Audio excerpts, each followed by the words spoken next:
नमस्कार, मैं विक्राम और आप देख रहे हैं हिंद वॉइस। हमारे साथ मौजूद हैं आपके चहेते एडवोकेट अनिल कुमार जी। सर, बहुत-बहुत स्वागत है आपका। नमस्कार। सर, इलेक्शन हो गए, मंत्रालय बँट गए, सारी चीज़ें हो गई। एक आयोग हमारे यहाँ हुआ हुआ करता था पहले, योजना आयोग, जो नीतियाँ बनाता था देश के लिए क्या कुछ होना है। बाद में मोदी जी ने उसका नाम नीति आयोग ही कर दिया। तो देश में उसका क्या योगदान है? क्या वाक़ई वो देश के लिए नीति बनाता है या नहीं? और जो ये कर्ज़ा हुआ है मोदी राज में, मोदी सरकार के आने के बाद, कई गुना ज़्यादा। तो ये कहते हैं कि 70 साल में जो कुछ नहीं हुआ, वो मोदी सरकार ने 10 सालों में कर दिया। तो 70 सालों में जो नहीं हुआ और 10 सालों में जो इतना कर्ज़ा हुआ, वो कैसे हुआ? और आगे क्या सरकार उम्मीद है कि इसे कम कर पाएगी या ये और बढ़ेगा? जब लोकसभा के चुनाव हो रहे थे तो आपने एक विचित्र बात देखी होगी कि मोदी जी के हाथ में एक झुनझुना होता और वो झुनझुने में जो है कमल का निशान बना होता था और मोदी जी उस झुनझुने को जो है हिलाते रहते थे। और जब वो बिहार में नीतीश कुमार के साथ गए, तो उन्होंने नीतीश कुमार के हाथ में भी वो झुनझुना दे दिया और नीतीश कुमार ने पता नहीं किस गुस्से में या किस विरक्ति में उनके झुनझुने को बजाना बंद कर दिया, दिखाना ही बंद कर दिया। और तब से आप समझिए कि मोदी जी की पोल एक खुल गई कि मोदी जी कुछ नहीं करते, वो देश को झुनझुना समझते हैं और सारी संस्थाओं को वो झुनझुना बनाने में यकीन। अब जो नीति आयोग है, ये एक बड़ी कमाल की चीज़। बहुत कम लोगों को पता है कि नीति आयोग नाम का ढकोसला मोदी जी ने कब पैदा किया, क्यों पैदा। मोदी जी आरएसएस, बीजेपी, विश्व हिंदू परिषद, इनको कांग्रेस और नेहरू से बड़ी चिढ़ है। ये चाहते हैं कि नेहरू जी की बनाई हुई सारी संस्थाओं को, सारी परंपराओं को, सारे संस्थानों को नेस्तनाबूद कर दें और उनकी जगह नई चीज़ें बनाएँ। अब मोदी जी हुए या योगी जी हुए, ये नया कुछ नहीं कर पाते। ये क्या करते हैं कि पुरानी चीज़ को लिया, उसे तोड़ा-फोड़ा और उसे रिनोवेट किया, पैसा खर्च किया, जनता का पैसा बर्बाद किया और बताते हैं हमने एक नई चीज़ बना दी। सेंट्रल विस्टा बनाएँगे, नया संसद भवन बनाएँगे, हर चीज़ को नई कर दें। और योगी जी तो मोदी जी से भी 4 कदम आगे। वो कहते हैं करना-धरना कुछ नहीं, सिर्फ साइन बोर्ड को चेंज कर इलाहाबाद का नाम प्रयागराज रख दो, किसी भी जगह का नाम बदल दो और उसको मतलब लोग समझेंगे कि आपने उसमें परिवर्तन कर दिया। मोदी जी भी यही करते हैं और यही करने की वजह से उन्होंने क्या किया कि नीति आयोग का गठन मैं कर रहा हूँ, ये अपने पहले ही 15 अगस्त के भाषण में, अब 15 अगस्त आने वाला है, तो उन्होंने लाल किले से घोषणा कर दी कि हम एक नीति आयोग बना रहे हैं और पुराना जो योजना आयोग है उसे रद्द कर। अब योजना आयोग जो था वो 15 मार्च 1950 को बना था और तब जो है देश में चुनावों की पहले आम चुनावों की घोषणा हुई और उन चुनावों के बाद सब लोगों ने देखा कि 1951 में 15 मार्च के बाद जो है एक नया संस्थान बना जिसका नाम रखा गया योजना आयोग। अब योजना आयोग कोई संवैधानिक निकाय नहीं है। योजना आयोग जो है कैबिनेट सेक्रेटेरिएट के अंतर्गत सरकारी नोटिफिकेशन से बना हुआ एक विभाग। ईडी के बारे में भी समझ लो, ईडी भी कोई जो है संसद के या संवैधानिक संस्था नहीं। उसको भी एक नोटिफिकेशन से जैसे योजना आयोग बनाया गया वैसे ही बनाया। अब जब योजना आयोग बना तो योजना आयोग की पृष्ठभूमि ये है कि देश की आज़ादी से पहले जब कांग्रेस अंग्रेजी साम्राज्य के खिलाफ संघर्ष कर रही थी, तो उन्होंने एक खाका सा बनाया 1935 में जब गवर्नमेंट ऑफ इंडिया एक्ट बना। उसके बाद ये बनाया कि अगर हमारी सरकार आ गई तो हमें आखिर में करना क्या है? और उन्हें करने के लिए उन्होंने एक विस्तृत अध्ययन किया, कॉम्प्रिहेंसिव स्टडी की और उसमें कहा कि हिंदुस्तान की मूल समस्याएँ 6 समस्याओं को उन्होंने चिह्नित किया कि देश के लोगों को रोज़गार चाहिए, देश में गरीबी हटनी चाहिए, भुखमरी है वो दूर होनी चाहिए, लोगों में असमानता है वो दूर होनी चाहिए, उद्योग नहीं है, उद्योग होने चाहिए और सबसे बड़ी बात ये है कि देश की विकास इस तरह की हो कि हर आम आदमी को उसमें जो समृद्धि का लाभ मिले, उसका विकास हो, उसकी आमदनी। अब ये जो है योजनाएँ जो है 1943 तक 2 बार बनाई गई और उनको कांग्रेस ने अपने पास रख रखा था और जब देश आज़ाद हुआ तो उनको मौका मिला, क्योंकि स्टडी या जिसे कहते हैं कि उनका थिंक टैंक जो काम कर रहा था, उससे पहले सारे आंकड़े जुटा रखे थे और इसलिए नेहरू ने कहा कि हम जो है 1950 में अपनी पहली योजना का खाका बनाते हैं। योजना आयोग बना और पहली योजना जो है आप समझिए 51 से 56 तक देश में लागू। अब इस योजना का पहला कर्तव्य क्या था? पहला काम ये था कि देश में सिंचाई की सुविधाएँ और बाँध बनाए जाएँ क्योंकि देश में पानी का बड़ा दुरुपयोग हो रहा था। पानी की वजह से देश में बाढ़ आती थी, देश में जो है सिंचाई नहीं होती थी और आप देखिए कि आज 2024 में हम फिर उसी मुकाम पे पहुँच गए। हर जगह जो है पानी अपना जो है रौद्र रूप दिखा रहा है। हर जगह हम देखते हैं कि लोग जो है वो पूरी तरह से बाढ़ से प्रभावित हो रहे हैं। सड़कें बह रही हैं, हवाई अड्डे गिर रहे हैं, हमारी जो रेल की पटरियाँ हैं वो पानी में डूब रही हैं, रेल में अंदर पानी आ रहा है और हर जगह भवन गिर रहे हैं। तो बाढ़ का जो विभीषण रूप आज हम देख रहे हैं। एक समय था कि कोसी को बिहार की शोक नदी कहा जाता था। ये कहा जाता था कि बिहार को बर्बाद करती है कोसी क्योंकि उसमें बाढ़ का पानी जो है, वो आता था नेपाल से और नेपाल में चूँकि बाँध नहीं थे, इसकी वजह से बिहार आधे से ज़्यादा उस समय डूब गया। तो नेहरू ने पहली योजना बनाई, वो कृषि और बाढ़ और बाँध इन चीज़ों को लेकर थी। दूसरी उन्होंने उद्योग को लेकर बनाई और इस तरह कुल 12 योजनाएँ और 12 योजनाओं में जो 12वीं योजना है, वो 2012 से 2017 के बीच में डॉक्टर मनमोहन सिंह की सरकार ने बनाई थी और उससे पहले जो 11वीं योजना थी, वो जो थी आप देखिए 2007 से लेकर 2012 तक बनी। अब जिन योजनाओं का एक खाका बनाया गया, तो लोगों को शायद ये नहीं पता कि देश की अर्थव्यवस्था ने पहली बार 1 ट्रिलियन का मार्क 2007 में पूर छुआ। 2007 में हमारी इकोनॉमी 1 ट्रिलियन की हुई और ये ऐसी योजना थी कि इसकी वजह से जब तक ये पूरी हुई 2007 से 12 तक, तो 13 में देश की अर्थव्यवस्था 2 ट्रिलियन हो गई, 100% बढ़ गई। अब 100% बढ़ गई तो उससे देश में उद्योग भी आगे बढ़े। पूरी दुनिया में हम देखते हैं जब मौद्रिक संकट आया 2008 और 9 में, वे जो लेमन ब्रदर्स का जो गुब्बारा फूटा था और बैंकों ने जो कर्ज दिया था उसकी वजह से पूरा यूरोप, पूरा अमेरिका बर्बाद हो गया।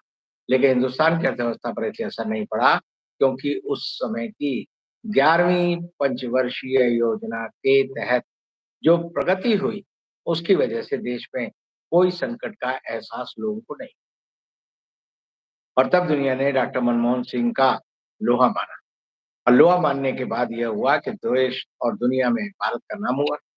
अब मोदी जी को लगता है कि मनमोहन सिंह सबसे करप्ट प्राइम मिनिस्टर थे और वो क्या कह रहे हैं, अभी भी आपने देखा होगा कि वो मॉस्को गए, फिर उसके बाद अर्मीनिया गए, वहाँ पर जाकर उन्होंने जो है क्या कहा, कहा कि 2014 तक लोगों को शर्म आती थी, हिंदुस्तान में जो है घोटाले हो रहे थे। यानी एक देश का प्रधानमंत्री विदेश में भारतीय डायस्पोरा जिसे भारतीय लोगों का एक समूह कहते हैं हम, वहाँ पर जाकर बता रहा है कि 2014 तक देश तो बर्बाद। अब जो 12वीं योजना थी पंचवर्षीय योजना उसका समय था 2012 से लेकर 2017। बीच योजना के 2015 में मोदी जी ने अचानक घोषणा कर दी, 2015 से जो है हम नीति आयोग बनाएँगे, चुनाव आयोग को खत्म वो जो योजना आयोग है उसे खत्म करेंगे। अब 1 जनवरी को मोदी जी ने 2015 में नीति आयोग का गठन किया। नीति आयोग का गठन भी कहाँ हुआ? जो योजना आयोग का भवन है, उसी का नाम रख दिया नीति आयोग। वो पहले भी जो है कैबिनेट सेक्रेटेरिएट के अंडर पड़ता है, अब भी कैबिनेट सेक्रेटेरिएट के अंडर। उसका सारा काम-धाम जो है वो जिस तरह था, उसी धंधे को जारी रखते हुए मोदी जी ने उसका नाम रख दिया नीति आयोग। तो मैंने एक आरटीआई लगाई, मैंने कहा भई नीति आयोग रख दिया है तो उसका नाम का मतलब क्या है, एब्रिविएशन क्या है? जैसे GOI government of India, NDA national democratic alliance, तो इस तरह एब्रिविएशन होते हैं। तो एब्रिविएशन के लिए जब मैंने आरटीआई लगाई तो उन्होंने मुझे बताया कि नीति आयोग का मतलब है national institute for transforming India आयोग। तो जब ये बताया तो मैंने कहा भई ये तो बड़ी बेवकूफ़ी की बात है, किस आदमी ने नाम रखा है? यानी जब आप कह रहे हैं national institute for transforming India तो इंस्टीट्यूट का मतलब ही संस्थान होता है। ऑर्गेनाइजेशन होता है, इंस्टीट्यूशंस होता है। तो नेशनल इंस्टीट्यूट और आयोग भी जोड़ दिया तुम छलना। तो वहाँ के एक पीआरओ थे, उनसे मेरी बात हुई, उन्होंने कहा जी ऐसा है, मोदी जी कुछ भी बोल देते हैं और वो कुछ भी अपना जुमला बोल के चले आते हैं और हमारी आफ़त कर देते हैं कि हमें उसके बारे में उनके किए हुए को रफ़ू करना पड़ता है और हमने बड़ी समझ से ये नाम रखा है।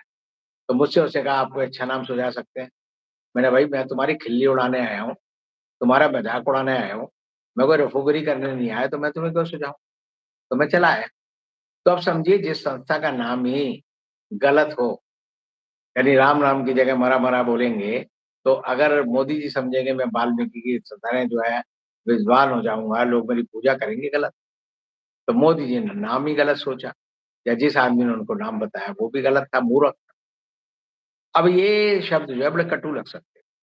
अब मोदी जी ने क्या किया कि बड़े ही चुनिंदा लोगों को जोड़कर, अपने ही उन्होंने भक्तों को जोड़कर नीति आयोग बनाया और नीति आयोग में उन्होंने 2 कार्यक्रम रखे। पहला कार्यक्रम रखा, 15 साल की हम योजना बनाएँगे, और 15 साल की योजना को फिर उन्होंने 3 हिस्से में बाँट दिया। बोले एक 3 साल की योजना होगी, एक 7 साल की योजना होगी और एक जो है हमारी 25 साल की योजना। आप सुनते हैं ना, मोदी जी कहते हैं 2047 में हम ये कर देंगे। तो मोदी जी ऐसे समय जो है बढ़ाते रहते हैं। और बढ़ाने के लिए उन्होंने जो 7 साल की योजना है, वो 2017 में शुरू की, अब 2024 में। तो देखिए पूरे 7 साल हो गए। 7 साल में क्या हुआ देश में? योजना आयोग की जगह जो नीति आयोग बना है, उसने अपने जो बड़े-बड़े सिद्धांत बताए हैं, वो बहुत ऊँचे किस्म के सिद्धांत, कि हमें इसमें जो है प्रॉस्पेरिटी लोगों को देनी है, लोगों को जोड़ना है, हमें प्रोडक्टिविटी बढ़ानी है, हमें लोगों का पार्टिसिपेशन बढ़ाना है, हमें वुमेन को एम्पावर करना है, हमें इंडस्ट्रियल ग्रोथ बढ़ानी है, हमें समाज में इक्विटी बढ़ानी है, हमें ट्रांसपेरेंसी बढ़ानी है। ट्रांसपेरेंसी का क्या हाल है? आरटीआई आया था, उसने ट्रांसपेरेंट भारत बनाया था। आप सरकार को ₹10 का पोस्टल ऑर्डर देंगे, बता देंगे भई हमें ये जानकारी चाहिए, सरकार दे देती है। और आप गरीब हैं, ये बता दो जी मैं बिल्कुल असहाय हूँ, समाज के उस वर्ग से आता हूँ जो वंचित है, तो फ्री में भी मिलेगी। अब मोदी जी कहते हैं आरटीआई में कोई सूचना नहीं थी, कोई भी आरटीआई लगा दो। मैंने अभी भारत के राष्ट्रपति को एक आरटीआई, उपराष्ट्रपति को एक आरटीआई लगाई, जानना चाहा भई लोग तुम्हें प्रतिवेदन देते हैं, तो मार्च, अप्रैल, मई में कितने लोगों के प्रतिवेदनों को आपने आगे बढ़ाया? राष्ट्रपति की, उपराष्ट्रपति की तरफ से जवाब आया, हम आपको नहीं बताएँगे। काम ही नहीं किया भट्ठे ने, जब काम ही नहीं किया तो बताएगा क्या? तो ऐसी हालत हो गई है, ट्रांसपेरेंसी का ये हाल है कि सरकार ने तय किया है, मोदी सरकार ने, कि अब हम हर महीने जो जीएसटी का कलेक्शन करते हैं, वो नहीं बताएँगे। कॉर्पोरेट टैक्स का कलेक्शन करते हैं, वो नहीं बताएँगे। हम जो लोगों से इनकम टैक्स लेते हैं, वो नहीं बताएँगे। उससे पहले क्या कहा? उससे पहले कहा, हम आपको वो आंकड़े नहीं बताएँगे कि कितने करोड़ लोग बेरोज़गार हो गए, कितने लोगों को घर नहीं मिले, कितने लोगों को खाना नहीं मिला, कितने स्कूल बंद हो गए। सरकार पे आप आरटीआई लगाओ, मैंने लगाई, मैंने कहा भई कितने स्कूल जो है नीति आयोग की वजह से बंद हुए। तो सब जानते हैं कि 51,000 स्कूल मोदी सरकार ने बंद कर दिए और 2 लाख मंदिर बना। तो ना तो वो 51,000 का आंकड़ा बताते हैं, ना 2 लाख का बताते हैं। नीति आयोग इतना महान आयोग है कि उसने मोदी जी के कहने पर एक प्रस्ताव 5 साल पहले देश की सरकार को दिया कि सारे जो अ, जिला अस्पताल हैं, उन सबको बेच दिया जाए। और कौन खरीदेगा? मैक्स वाले खरीदेंगे, टाटा खरीदेगा, बिरला खरीदेगा, अंबानी, अडानी खरीदेंगे और उनमें क्या होगा, आप इलाज कराने जाओगे, तो पहले घुसने से पहले ही वो आपकी जो है चमड़ी उधेड़ना शुरू कर देंगे। ये नीति आयोग की सफलता या असफलता या बेवकूफ़ी ये है। अब मोदी जी जैसे कह रहे हैं कि हम जो है ये समाज में इक्वालिटी लाएँ, समानता लाएँ। सब जानते हैं कि 22 परिवार हैं जिनको मोदी जी ने पूरे देश के संसाधन बेच दिए। 22 परिवारों के पास देश का आज के दिन जो है 71% पैसा है। और कितना पैसा इकट्ठा हो गया? इतना पैसा इकट्ठा हो गया कि उनको बेचारों को सूझता नहीं कि बिल्ली की शादी करें तो 2,000 करोड़ खर्च करेंगे, बेटे की शादी करेंगे तो 5,000 करोड़ खर्च करेंगे। उनके बारे में खबर आई कि जी इन्होंने अपनी दुल्हन को जो साड़ी दी है, वो 57 करोड़ की है। इनका एक आदमी डांस करने आ रहा है, वो 85 करोड़ ले रहा है। एक हीरोइन आ रही है, नंगे कपड़े पहन के नाचेगी, उसको हम जो है 65 करोड़ देंगे। पैसे का बेदर्दी से इस्तेमाल करके गरीबों को बताया जा रहा है कि तुम्हारी औकात, तुम्हारी हैसियत, ये जो हो रहा है उसे देखने की है बस।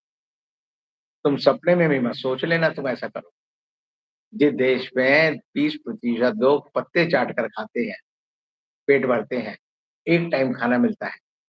अभी जो सरकारी आंकड़ा आया वो ये आया कि औसत जो गरीब आदमी है, वो रोज खाना जो खाता है वो 29 रुपए 41 पैसे में खाता, यानी 30 दिन है तो 30 दिन खाना खाएगा एक टाइम। वो हो गया 1,000 रुपये, 900 रुपये के करीब हो जाएगा। 2 टाइम खाना खाना चाहिए तो वो हो जाएगा 1,800 रुपये। चाय भी पीनी चाहिए उसे या कुछ और नाश्ता करना चाहिए 2 टाइम, उसके 5-5 रुपए जोड़ लो तो वो भी आप जोड़ेंगे तो 2,500 रुपए चाहिए। 2,500 रुपए की आमदनी नहीं है।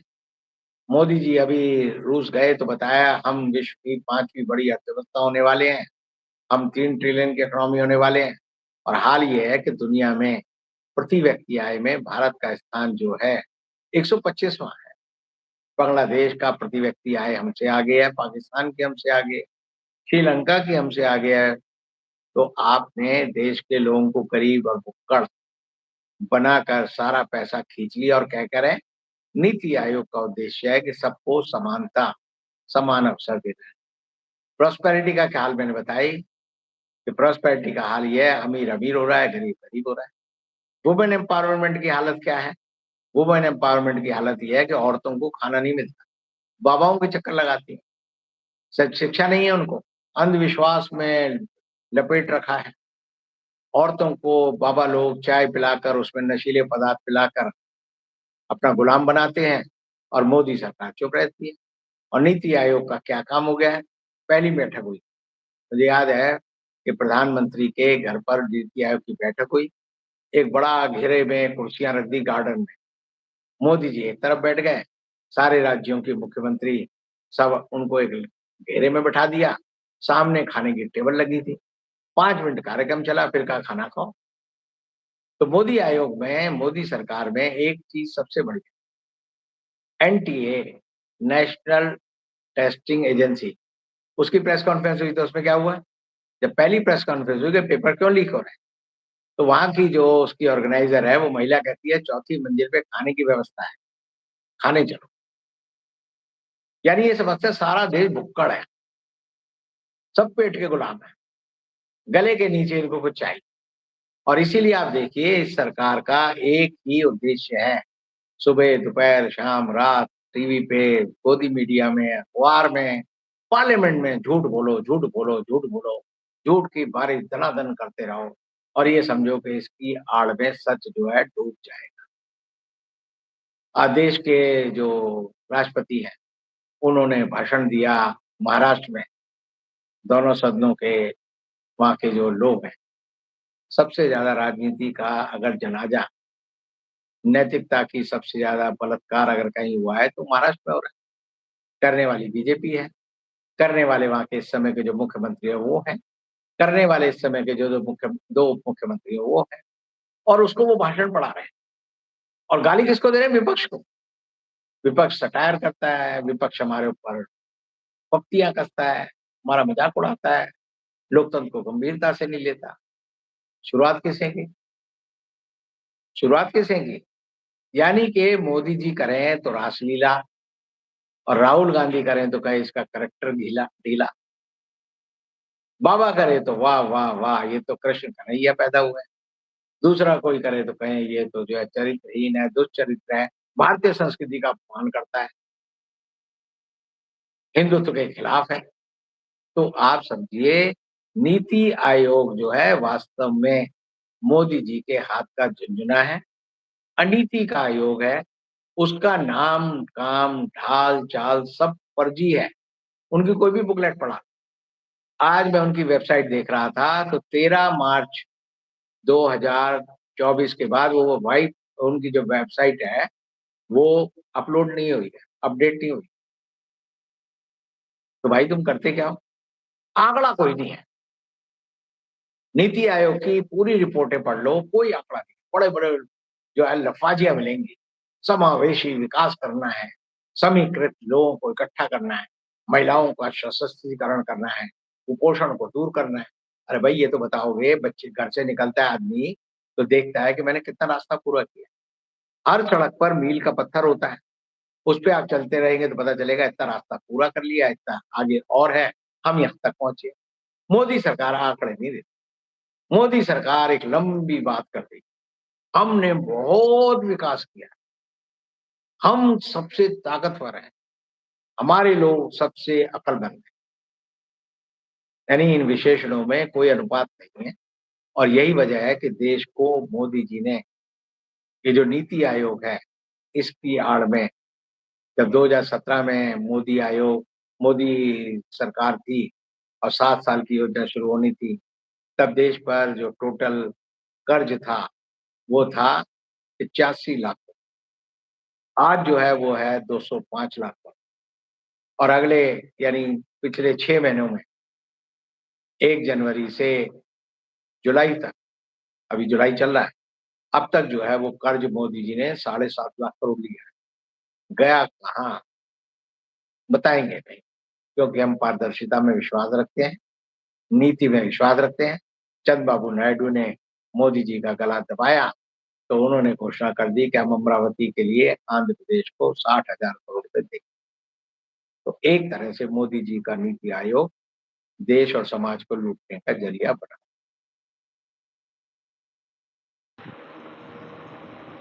बहुत-बहुत शुक्रिया सर, आपकी आँखों में जी, शायद कुछ गिर गया है, कपड़े साफ कर सकते हैं वो आप। हाथ लग गया ज़रा मिर्ची वाला। जी, कोई बात नहीं सर, पानी आ रहा है। लेकिन आपकी जो ये जानकारी है, लोगों के बहुत काम आएगी। आज आपने बहुत सारी चीज़ें नीति आयोग पर जो बताई हैं कि किस तरह से नीति आयोग काम कर रहा है या नहीं जी, कर रहा है और किस तरह से दिखावे में सारी चीज़ें हो रही हैं।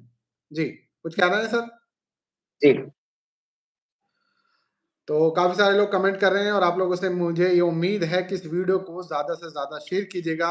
पहली बार जो देख रहे हैं सब्सक्राइब के बिना ना जाएँ और हमें सपोर्ट करने के लिए आप लोग हमारी प्राइम मेंबरशिप ज़रूर लीजिएगा और कैसी आपको लगते हैं इनकी बातें शेयर कीजिएगा। व्हाट्सएप ग्रुप में आप लोग शेयर कर सकते हैं।